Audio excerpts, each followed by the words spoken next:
Have you ever felt like there's some kind of invisible force just holding you back? Well, it turns out you might actually be right. We're about to dive into how a really simple law of physics holds the secret to finally conquering procrastination. For good. Let's get right into it. So, this is for you. If you're one of those people with big ambitions, you know you're capable of so much more, but you just find yourself stuck in that daily loop of laziness and, not doing the things you want to do. If that sounds like you, you're in exactly the right place. All right, so before we can break out of a cycle, we gotta understand it first. Let's map out this whole frustrating journey, from having these huge dreams all the way to feeling completely stuck. It's a path that I think is super familiar to a lot of us. It all starts right here, this awful gap, right, between knowing what you should do and then not doing it. And this isn't about being ignorant, it's this internal conflict that creates this really powerful, nagging sense of guilt, because deep down, you're totally aware of your own untapped potential.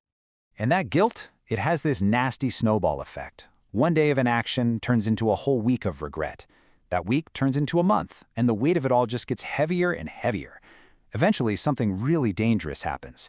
You shift from thinking, I didn't do it, to, I guess I just can't do it. And you start to accept this story about yourself, this label of being lazy, that just isn't true.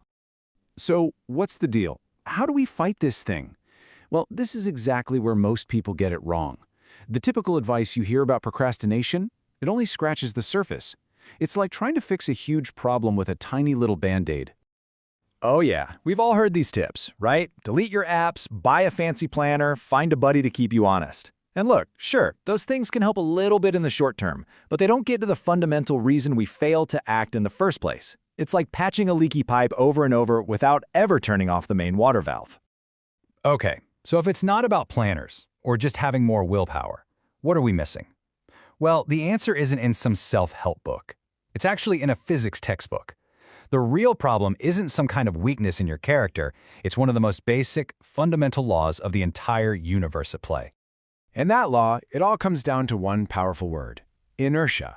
It's the simple, universal tendency for things to just keep doing whatever they're already doing. So for an object at rest, like you on the couch, that means, well, staying at rest. This isn't laziness, folks, it's literally physics. So let's reframe this whole thing. Instead of it being a moral failing, let's just call it Newton's law of laziness. And the really cool part is, once you understand the law, you can actually start using it to your advantage. And I'm going to show you exactly how. Okay, here's the core of the problem. Every single action, from getting up to go to the gym to just writing one email, it requires a little burst of what we call activation energy. You need that energy just to overcome the inertia of doing nothing. The problem is, our brains often make that initial push seem way bigger than it really is, so we just check our phones instead. So this is the key. To beat procrastination, you don't need some huge, monumental surge of willpower. Nope. You just need to apply a small, strategic, external force to break out of your current state of rest. That's it. So how do we create this external force? Well, here are two ridiculously simple, almost deceptively easy ways to do it. This isn't about brute force. It's about being clever and strategic with your energy. The first method is just to make the task laughably small. The thought of writing a 5,000-word article, that creates massive inertia. But what if you tell yourself, I'm just going to write 50 words? See? The resistance is tiny. The goal isn't to finish the whole thing. The goal is just to start. And the second method is the famous 2-minute rule. You commit to doing something for just 2 minutes. That's it. You can set a timer, and when that timer goes off, you have full permission to stop. You don't want to clean your room? Fine. Just clean for the length of one song. That's your external force right there. But here's where the real magic happens. It's what happens after you start. This brings us to the second, and honestly, the most exciting half of Newton's law. See, once you've overcome that initial resistance, that inertia, a new and wonderful force takes over: momentum. Once you write those first 50 words or you clean for those 2 minutes, you've changed your state. You're no longer at rest. You are now in motion.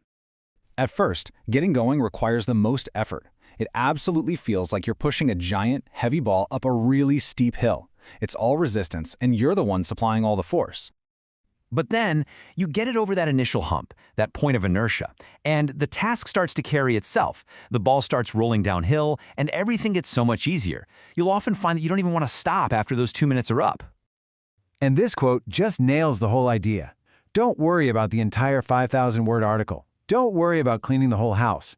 Just focus on taking that one, single, tiny first step, because that is all it takes to break inertia and let momentum take over. So here's the bottom line. Give yourself a break from all that guilt. Procrastination isn't some deep character flaw. It's a force of nature. And just like any force of nature, you can learn to work with it. Start impossibly small, build that momentum, and just watch as the physics of productivity completely transforms the way you work. If this idea sparks something for you, let us know what you think in the comments. And for more explainers that break down big ideas just like this, make sure to subscribe and like this one. Thanks for tuning in.